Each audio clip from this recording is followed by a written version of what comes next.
জি। নববিবাহিতা স্ত্রীকে নিয়ে এক ভদ্রলোক সিলেটে এমসি কলেজে গিয়েছিলেন এবং সেখানে তাকে আটকে রেখে তার স্ত্রীকে গণধর্ষণ করা হয়েছে এবং এই ঘটনাটি বেশ সারা দেশে আলোচিত হয়েছে।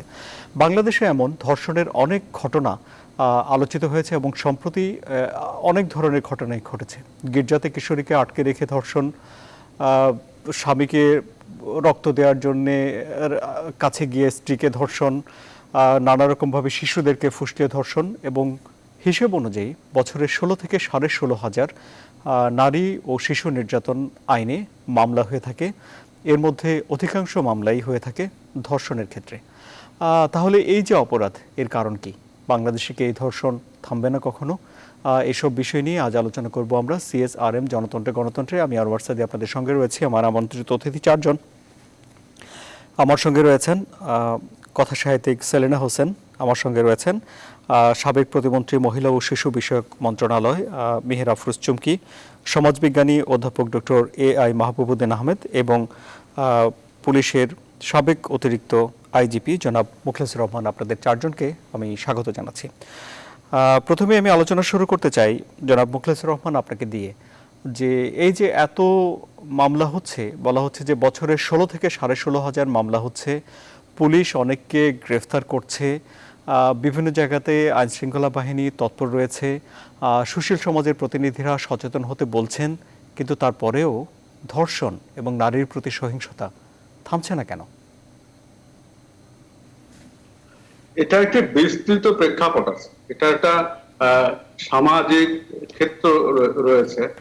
দেখুন, আগের চাইতে ধর্ষণের বিরুদ্ধে মানুষ অনেক বেশি সোচ্চার হয়েছে, পুলিশ অনেক বেশি তৎপর আছে, বিচারিক আদালতগুলো অনেক বেশি এই সমস্ত নির্যাতনের বিরুদ্ধে ব্যবস্থা নিচ্ছেন, শাস্তির বিধান করছেন। কিন্তু এই সমস্ত ব্যবস্থার মধ্যেও কিন্তু মানুষের ভিতরে এক ধরনের উদ্বেগ এবং চাঞ্চল্য তৈরি হয়েছে এই ধর্ষণ সংক্রান্ত বিষয়গুলো। ধর্ষণ মূলত বলা যাবে যে এটা রোগ নয়, ধর্ষণ হলো রোগের একটা বহিঃপ্রকাশ, এটা একটা হলো সিমটম, এটা হলো সমাজের ব্যাধিগ্রস্ত, জরাগ্রস্ত, দুর্নীতিগ্রস্ত এবং অব্যবস্থাপনার জায়গাগুলো থেকে এই ধর্ষণের উৎপত্তিগুলো হয়ে থাকে। পরিসংখ্যানের দিক থেকে যদি আমরা ওয়ার্ল্ড ওয়াইড পরিসংখ্যানের দিক থেকে আলোচনা করি, তাহলে দেখবো যে বাংলাদেশে ধর্ষণের সংখ্যাটা একেবারে নিচের দিকে, এবং আশ্চর্যজনক ভাবে ভারতেও ধর্ষণের সংখ্যা কিন্তু আশ্চর্যজনক ভাবে নিচের দিকে। কিন্তু এই দুটো দেশেই আমরা দেখতে পাচ্ছি যে এমন সমস্ত অমানবিক ধর্ষণ হয়ে থাকে, এমন সমস্ত লোমহর্ষক ধর্ষণ হয়ে থাকে, যেগুলো মনে অত্যন্ত একটা ক্ষোভের সঞ্চার করে এবং মানুষ রাস্তায় আসে, রাস্তায় বিক্ষোভ প্রদর্শন করে, মানববন্ধন করে এবং সরকারের উপর প্রচন্ড ভাবে চাপ প্রয়োগ করে এই ধরনের অপরাধগুলো বন্ধ করার জন্য। এই অপরাধগুলো বন্ধ করার জন্য যে সমস্ত ব্যবস্থা নেওয়া দরকার, এই ব্যবস্থা শুধু আইন এবং আদালতের দ্বারা সীমায়িত করে দিলে এই সমস্যার কখনো সমাধান হয় না। এই সমস্যা সমাজের যেখান থেকে তৈরি হচ্ছে, এই সমাজকর্তা, সমাজপতি, রাজনীতি, অর্থবিত্তশালী মানুষ সকলেই এর সাথে যদি সম্পর্কিত না হতে পারি, শিক্ষা ব্যবস্থার সাথে যদি আমরা এটাকে সংশ্লিষ্ট করতে না পারি, তাহলে এই সমস্যার সমাধান কখনোই হবে না। এই সমস্যা তৈরি হয়েছে পেশি শক্তির প্রকাশের কারণে। এই সমস্যা তৈরি হয়েছে ক্ষমতার বলয় তৈরি করতে গিয়ে এক ধরনের লোকবল তৈরি হয়ে আছে, যারা অনেক সময় আইনকে ফাঁকি দিতে পারে, আইনকে এড়িয়ে যেতে পারে, আইনের তোয়াক্কা না করতে পারে। এই সমস্ত মানুষগুলো একটা গ্যাং ফর্ম করেছে এবং সারা দেশ শুদ্ধই আমার যেটা অবজারভেশন, প্রাক্তন একজন পুলিশ কর্মকর্তা হিসাবে আমি মনে করছি যে বিভিন্ন জায়গায়, বিভিন্ন শহরে, গ্রামে গঞ্জে এক ধরনের উচ্ছৃঙ্খল তরুণ যুবকদের একটা গ্যাং তৈরি হয়েছে। কখনো কোথাও এটাকে বেবি গ্যাংও তৈরি হয়ে আছে। এই গ্যাং কালচার থেকে এই সাহস সঞ্চয় করে এবং এই সাহস সঞ্চয় করার থেকে বিভিন্ন অপরাধ, তার মধ্যে ধর্ষণ একটা অপরাধ। আমি আপনার কাছে আসবো।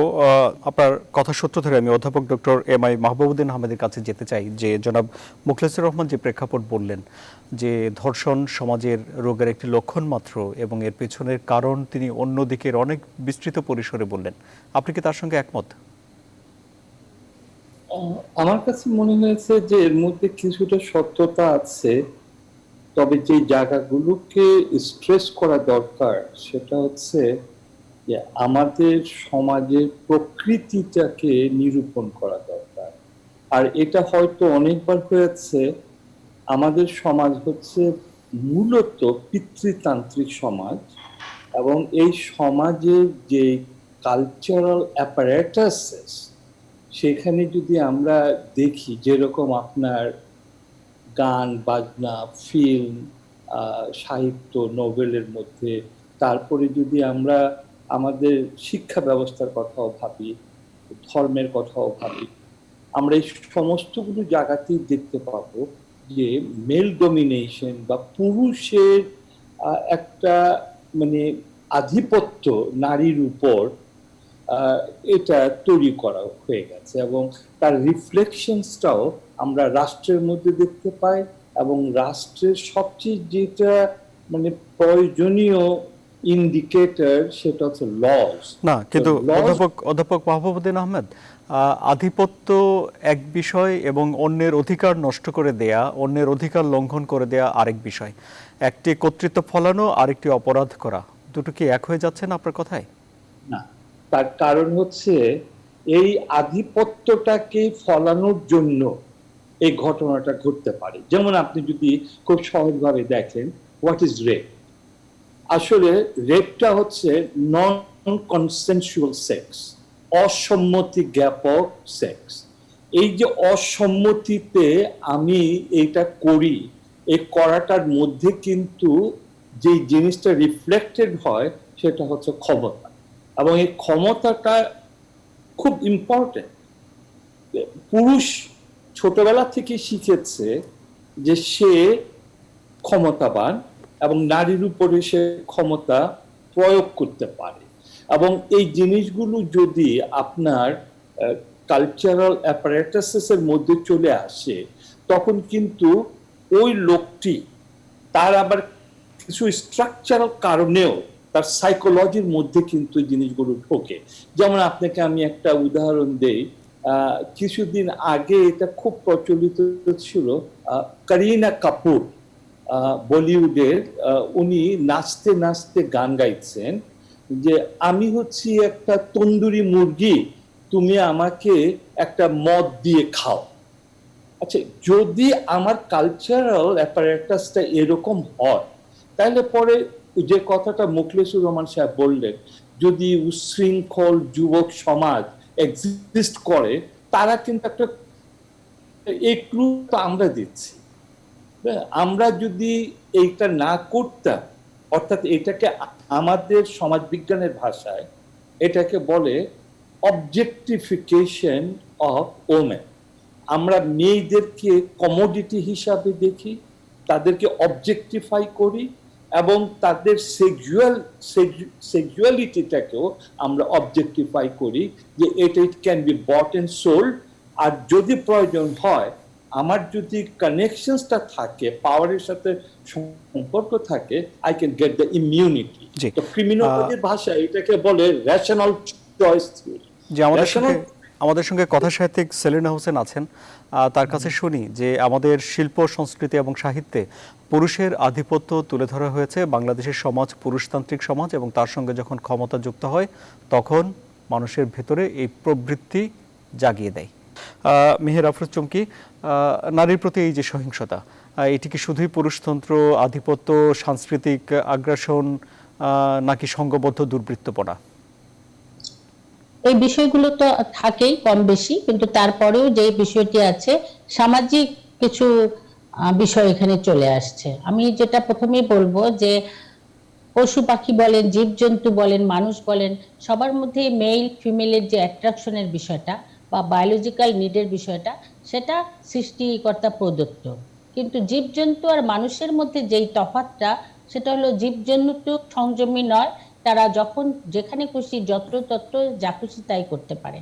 তারা মলমূত্র ত্যাগ করতে পারে যেখানে খুশি, তারা সেক্স করতে পারে যেখানে খুশি, কিন্তু মানুষ সেটা পারে না।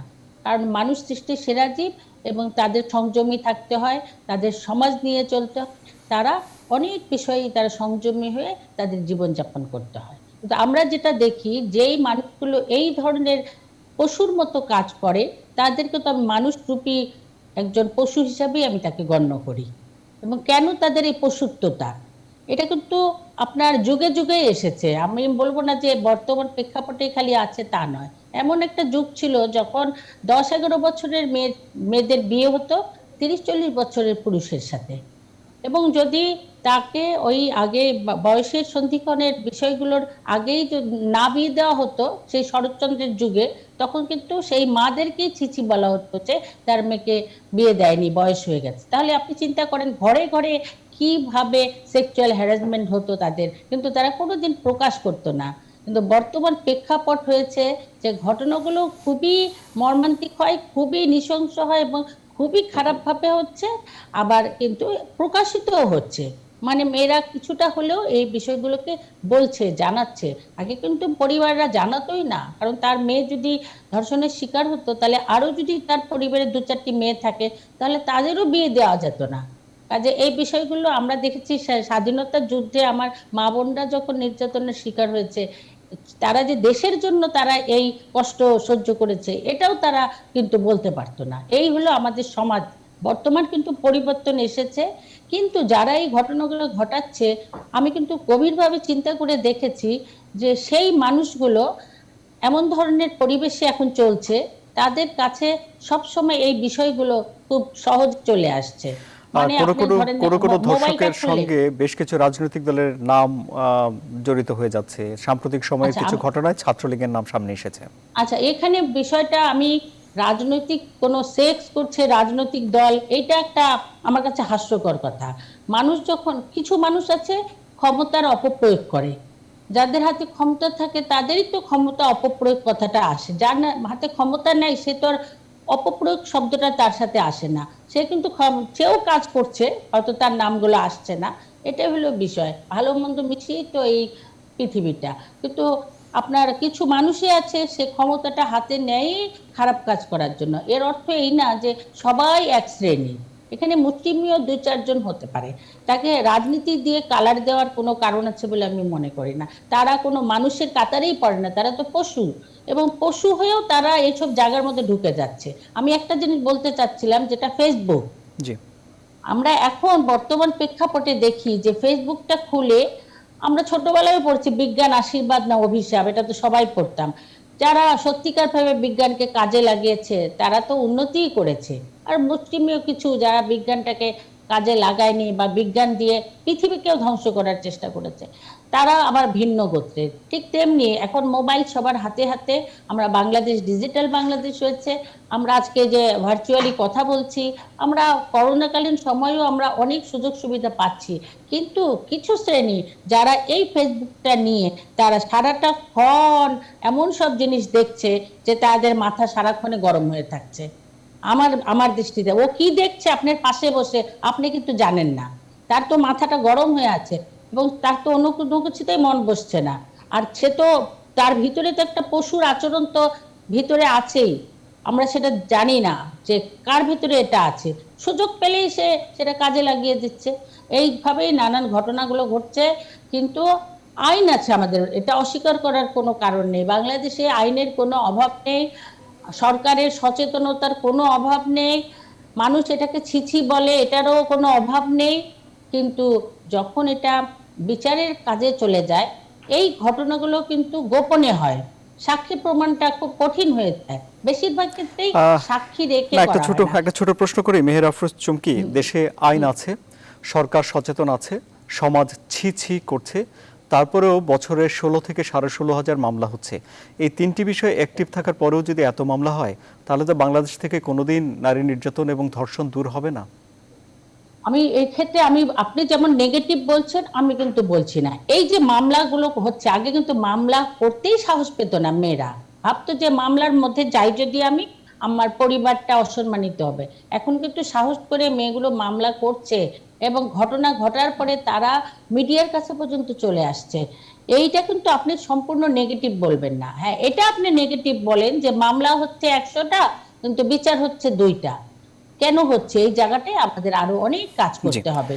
কাজগুলো হলো আমাদের যে অতি সহজের জন্য একজন ভিকটিম সেই আইনি সহায়তাটা পায়, সেই জায়গাগুলোতে আমরা কিন্তু কাজ আরম্ভ করেছি, বাট আমার মনে হচ্ছে এই জায়গায় ব্যাপক কাজ করতে হবে। জি, এটা আমার মনে হয়। জনাব মোখলেছুর রহমান, আপনি বলছেন যে আইন শৃঙ্খলা বাহিনী এবং বিচার প্রক্রিয়া আদালত এর মধ্য দিয়েই এর মাধ্যমেই সমাজ থেকে ধর্ষণ দূর করা যাবে না, কিন্তু ধর্ষণ একটি অপরাধ। একজন ব্যক্তির বিরুদ্ধে তার অধিকার আছে ধর্ষিত না হওয়ার, লঙ্ঘিত না হওয়ার। এই বিষয়টি নিশ্চিত করার দায়িত্ব নিশ্চয়ই বিচার ব্যবস্থার উপর, নিশ্চয়ই আইন শৃঙ্খলা বাহিনীর উপর। অপরাধীকে ধরে আনা, তাকে বিচারের কাঠগড়ায় পৌঁছে দেওয়ার দায়িত্ব নিশ্চয়ই পুলিশের। তাহলে কি আপনি বলছেন যে পুলিশের দায় অনেকখানি কম? না না, এটা পুলিশের দায়ে অনেকখানি কম, এইভাবে তো সরলীকরণ নয় বিষয়টি।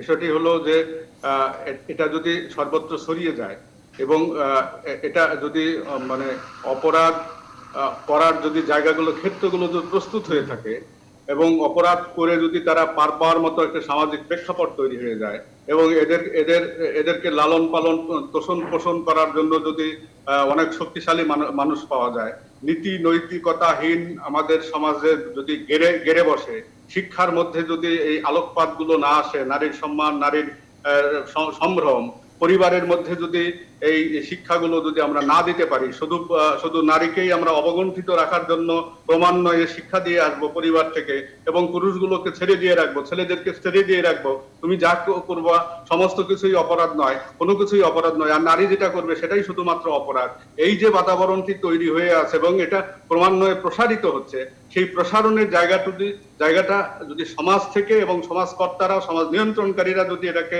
দৃঢ়ভাবে নিয়ন্ত্রণ না করতে থাকে, শুধুমাত্র পুলিশকে দিয়ে, শুধুমাত্র আদালতকে দিয়ে এই সমস্যার সমাধান হবে বলে অন্ততপক্ষে আমি মনে করতে পারছি না।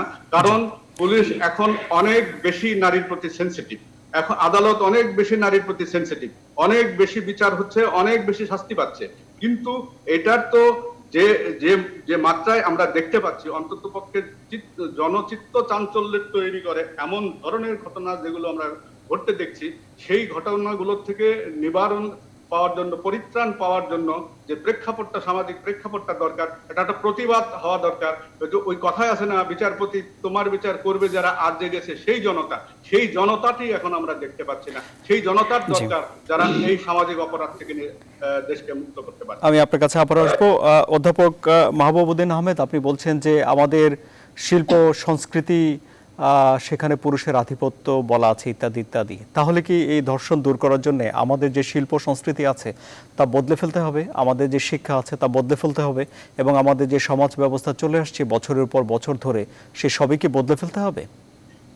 না, এগুলো বদলাতে হবে না। যেটা বদলাতে হবে সেটা হচ্ছে এই সংস্কৃতিগুলোকে নারী বান্ধব করতে হবে এবং নারীর প্রতি যে দৃষ্টিভঙ্গি, আমি একটু আগেও বলেছি, যেটাকে বলে অবজেক্টিফিকেশন, এটা আমাদেরকে বন্ধ করতে হবে। নারী দেহ প্রদর্শন করা, নারীকে একটা কামনার বস্তু হিসাবে দেখা, এগুলোকে বন্ধ করতে হবে। এবং এটা প্রাচীনকালে ছিল এবং সেটা যে ভালো ছিল সেটা তো ঠিক না। এবং প্রাচীন কিছু ঐতিহ্য আমরা একেবারে কালিদাস থেকে যদি শুরু করি, আমরা সেখানেও কিন্তু দেখতে পাবো যে এই সমস্ত জিনিসগুলোকে ওরা প্রশ্রয় দিয়েছে। এবং যেহেতু পিতৃতান্ত্রিকতার শেকড়টা সেই সময় অনেক গভীর ছিল, সেহেতু এগুলো হয়ে গেছে। কিন্তু আমরা এখন আধুনিকায়নের মধ্যে আছি, এই মডার্নাইজেশনের ফোর্সেসগুলো আর কিছুটা হচ্ছে যে নারী স্বাধীনতার যে স্লোগানগুলো আছে, এই সব কিছু মিলিয়ে আমাদেরকে কিন্তু আমাদের সংস্কৃতিটাকে একটু ঢেলে সাজাতে হবে এবং এটাকে শিশু বান্ধব, নারী বান্ধব দুটোকেই করতে হবে। জি, আমি একটু সেলিনা হোসেনকে শুনতে পাচ্ছি কি না? না, আমি সেলিনা হোসেনকে শুনতে পাচ্ছি না, কিন্তু যেসব বিষয়গুলো উঠে এলো তার কাছ থেকে অবশ্যই আমাদের একটি ব্যাখ্যা পাওয়ার আছে। আমি আশা করছি তার কাছে অনেক ভালো কিছু জানতে পারবো। দর্শক, আমরা একটা বিরতি নিচ্ছি, যান্ত্রিক একটু ত্রুটি আছে, সেটি সারিয়ে শিগগিরই ফিরছি, আমাদের সঙ্গে থাকুন। আবার স্বাগত, দেখছেন CSRM জনতন্ত্র গণতন্ত্র। সেলিনা হোসেন, আমাদের শিল্প সাহিত্য সংস্কৃতিতে পুরুষের আধিপত্যের কথাই কি বলা আছে, এবং এই যে নারীর প্রতি সহিংসতা এবং ধর্ষণ হচ্ছে, এর পিছনে কি আমাদের শিল্প সাহিত্য সংস্কৃতিতে প্রতিফলিত দৃষ্টিভঙ্গি দায়ী? আমি সবাইকে আমার শুভেচ্ছা ভালোবাসা জানাই। আজকে যারা কথা বললেন বিজ্ঞজনেরা, তাদেরকে অভিনন্দিত করছি। আমি মনে করি শিল্প সংস্কৃতিকে দায়ী করলে একভাবে হবে না। সেটা হলো যে মোখলেসুর রহমান সাহেব যেটা বললেন এবং মাহবুব সাহেব যা বললেন, দুটোকেই আমাদের বিশ্লেষণ করার ব্যাপার আছে। কারণ আমার ধারণায় আমাদের বিচারহীনতার সংস্কৃতি আমাদেরকে মানবিক মূল্যবোধের জায়গা থেকে দূরে সরে ফেলছে। কারণ যারা আমি অপরাধীর কঠোর শাস্তি চাই, যে শাস্তি দেখে তার চারপাশের সবাই বুঝবে যে অপরাধ করে পার পাওয়া যাবে না, এই জায়গাটা আমাদেরকে সামাজিকভাবে, সাংস্কৃতিকভাবে, আইনগতভাবে তৈরি করতে হবে।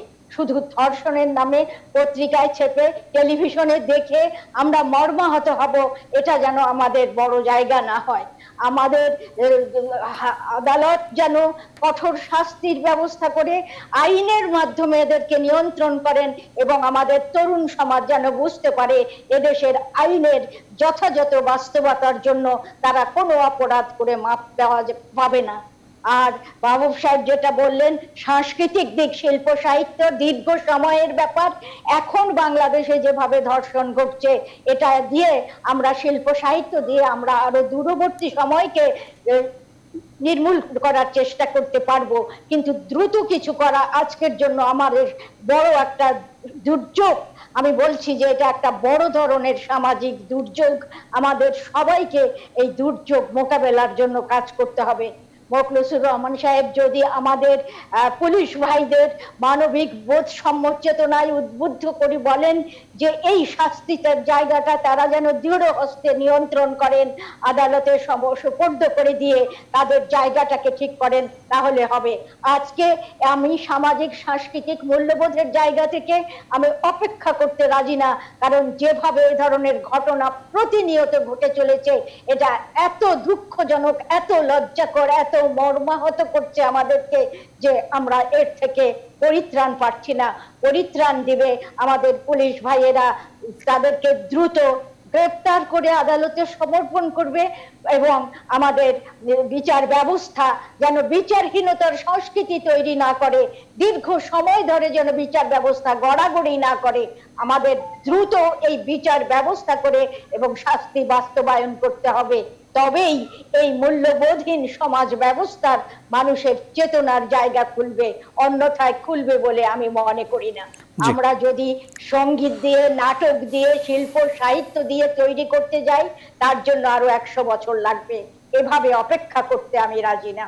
আমাদের মূল্যবোধের জায়গাটা এত দ্রুত পরিবর্তন করে দেওয়ার জন্য আমি সরকারকে, আমি মাননীয় প্রধানমন্ত্রীকে অনুরোধ করব, তিনি যেন কঠোর হস্তে এই জায়গাটা নিয়ন্ত্রণ করেন। তাহলে এই মুহূর্তে নিয়ন্ত্রণের শর্টকাট উপায় কি? তাহলে এই অপরাধ বন্ধ করার জন্য শর্টকাট উপায় কি? শর্টকাট উপায়টা যেটা আমি বলছি, যেন বিচারহীনতার সংস্কৃতি আমাদের গ্রাস না করে।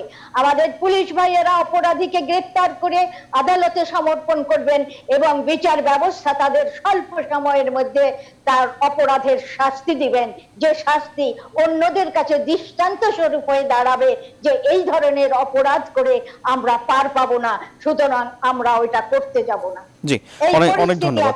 অনেক ধন্যবাদ মেহের আফরোজ। এই পরিস্থিতি আজকে চাই। জি, মেহের আফরোজ চুমকি, অপরাধ করে কেউ পার পাবে না, এই বিষয়টি দৃশ্যমান হওয়া এখন জরুরি। সেলেনা হোসেন বলছেন ধর্ষণ বন্ধ করার জন্য, কি বলবেন আপনি? জরুরি মানে কি? শুধু জরুরি না, অত্যন্ত জরুরি। ফার্স্ট প্রায়োরিটি দিতে হবে এই জায়গাটায়, এবং এটা আমি মনে করি কেমন করে দেওয়া সম্ভব, কঠিন, কিন্তু করা যাবে মনে করি। আমরা অনেক কিছু আমরা করছি, যখন এটা কেন আমরা পারবো না? নিশ্চয়ই পারবো, কিন্তু সেই ক্ষেত্রে আমাদের সবার সহযোগিতা লাগবেই। শুধু সরকার এককভাবে হয়তো আইন প্রণয়ন করতে পারেন, পুলিশ বাহিনীকে দায়িত্ব দিতে পারেন, কিন্তু সবাইকে দায়িত্বগুলো যথাযথভাবে পালন করতে হবে।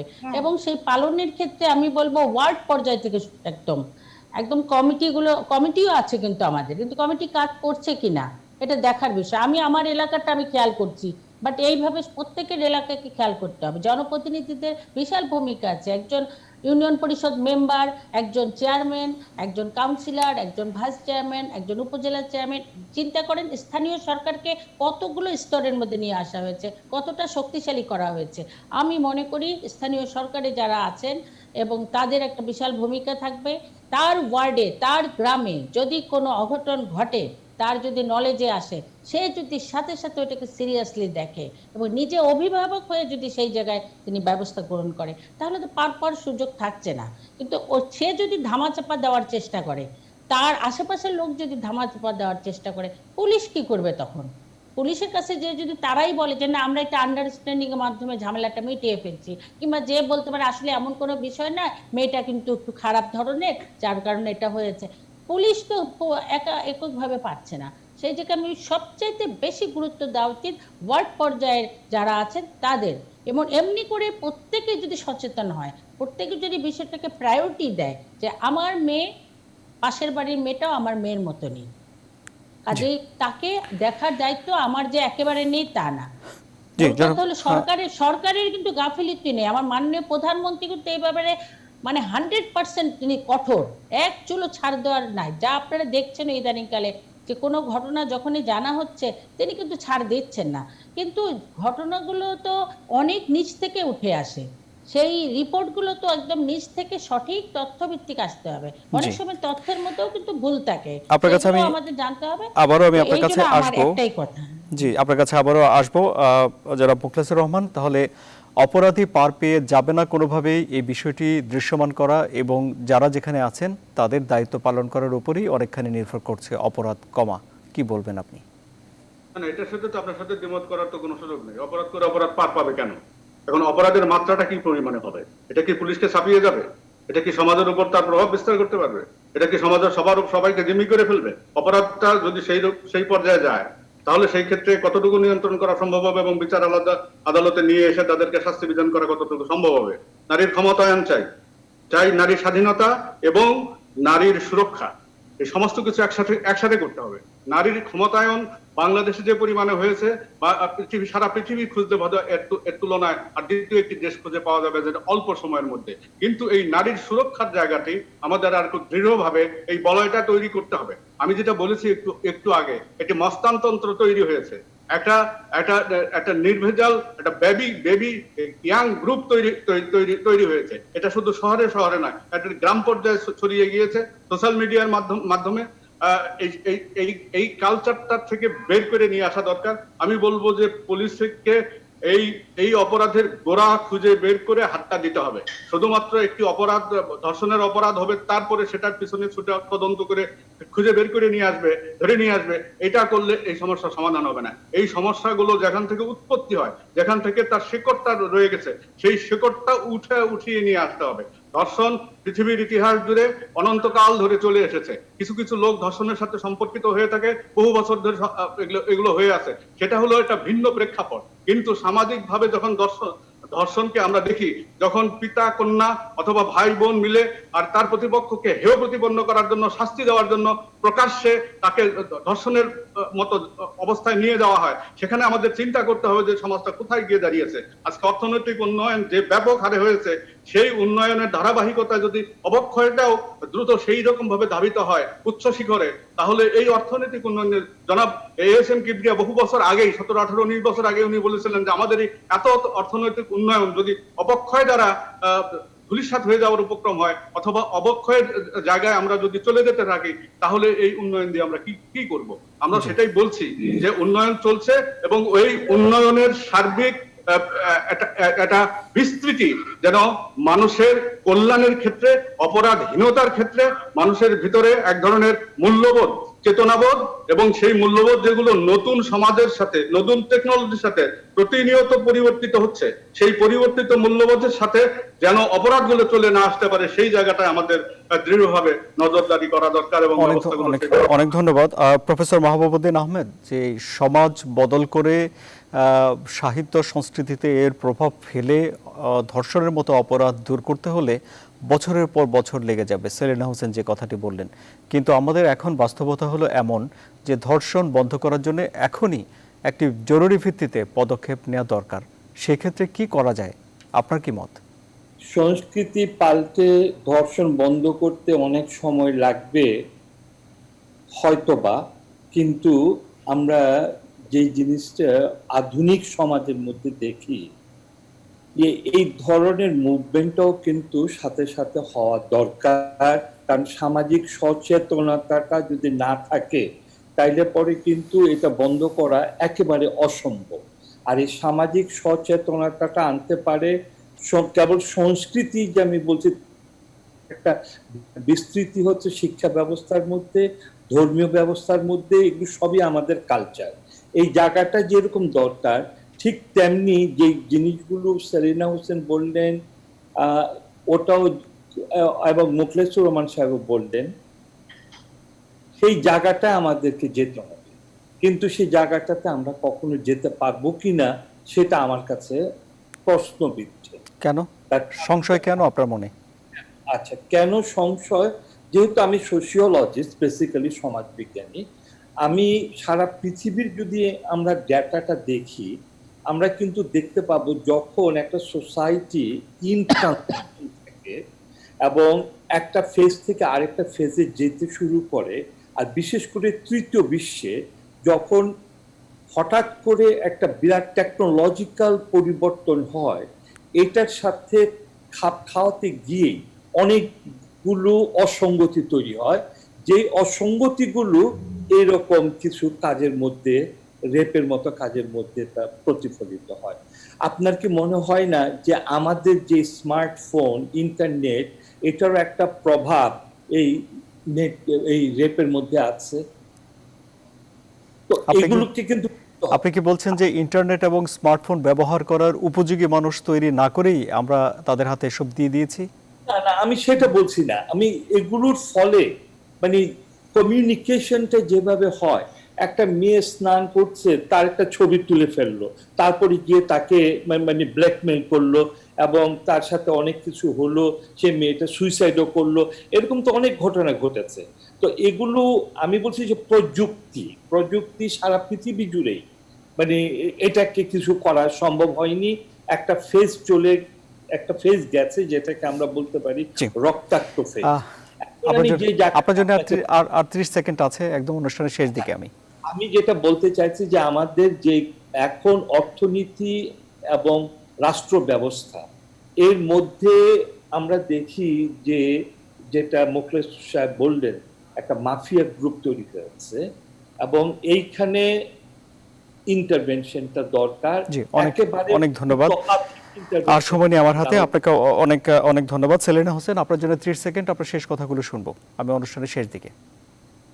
আমি এটাই বলছি, আমাদের শিল্প, সাহিত্য, সংস্কৃতির চর্চা, মানবিক সচেতনতা তৈরি করতে বড় জায়গা নিঃসন্দেহে থাকবে, সুদূর প্রসারী চিন্তা থাকবে। আর মোখলেছুর রহমান সাহেবও যেটা বললেন সেটাও আমি মানি। কিন্তু বর্তমানে আমি আবারও বলছি আমার কথা, আর আমি পুনরাবৃত্তি করছি যে অপরাধীকে কঠোর শাস্তি দিয়ে নিয়ন্ত্রণ করলে এটা তার আশেপাশে যারা থাকে, যুবকরা, তাদেরও শিক্ষার একটা জায়গা হবে যে অপরাধ করে পার পাওয়া যাবে না। অনেক ধন্যবাদ। এই ব্যবস্থার মধ্যে দ্রুত যেতে হবে, গিয়ে এই পরিস্থিতি সামলে উঠে আমরা শিল্প, সাহিত্য, সংস্কৃতি, মানবিক চেতনার জায়গাটিকে শ্রদ্ধার সঙ্গে উদযাপন করব। অনেক ধন্যবাদ। জনাব মোখলেছুর রহমান, আপনার জন্য 30 সেকেন্ড, আপনার শেষ কথাগুলো শুনুন। জি, নতুন মূল্যবোধ তৈরি হয়েছে, নতুন সামাজিক সংঘাত তৈরি হয়েছে, নতুন খাপ খাওয়ানোর জায়গাগুলো চলে এসেছে এবং নতুন ধরনের অপরাধ তৈরি হচ্ছে এবং মাত্রা ভিন্নতা পেয়ে যাচ্ছে। আমি পুলিশের দৃষ্টিভঙ্গি থেকে বলবো, এই সমস্ত অপরাধ, আজকের যে আলোচনা বিষয়বস্তু ধর্ষণ, এই ধর্ষণের জায়গাটা যেভাবে উৎপত্তি হয়, যে মস্তান, যে পেশি শক্তি, যে দুর্নীতি, সেই জায়গাগুলোতে পুলিশকে হাত দিতে হবে এবং এর মূল উৎপাটনটা যদি করে নিয়ে আসা যায়, আমি বলেছি ধর্ষণ থেকে যাবে, কিন্তু অনেক ধন্যবাদ। মেহের আফরোজ চুমকি, আপনার জন্য 30 সেকেন্ড। বাংলাদেশ এখন একটা টার্নিং পয়েন্টে এসেছে, অর্থাৎ উন্নত একটা দেশের দিকে আমরা এগিয়ে যাচ্ছি। এই সময়টায় অভিভাবকদেরকে সচেতন হতে হবে। তার শিশু সন্তানদের অলস সময়গুলোকে সংস্কৃতি বা বিভিন্ন লাইনে তাদেরকে জড়িয়ে দেওয়া গেলে তারা সেই অলস সময়টায় তাদের মেধাটাকে অন্য কাজে লাগাবে। পাশাপাশি আমাদের সমাজে কিছু সমস্যা আছে যেটা আমরা সময়ের অভাবে হয়তো বলতে পাইনি। ড্রাগ এখন একটা অন্যতম ফ্যাক্টর এইসব সমস্যার ক্ষেত্রে। এই ক্ষেত্রে সরকারের যেমন একটা বিরাট ভূমিকা আছে, অভিভাবকের তেমনি একটি ভূমিকা আছে। সব কথার পরেও আমি বলবো, শুধু সরকারের পিছনেই তাকিয়ে থাকতে চলবে না। সরকার যথেষ্ট চেষ্টা করছেন, সেখানে আমাদের এই মানে সময়টায়, উত্তরণের সময়টায় আমাদের সবাইকে এগিয়ে আসতে হবে। অভিভাবক সচেতন হবে, শিক্ষকরা সচেতন হবে। শিক্ষক যদি ভক্ষক হয়ে যায়, বাবার কাছে যদি শিশু সেফ না থাকে, সরকার কি করে এই সব কিছু সামাল দিবে? তাই আসুন আমরা সবাই মিলিতভাবে এই সমস্যার সমাধানে এগিয়ে যাই। জি, অনেক ধন্যবাদ।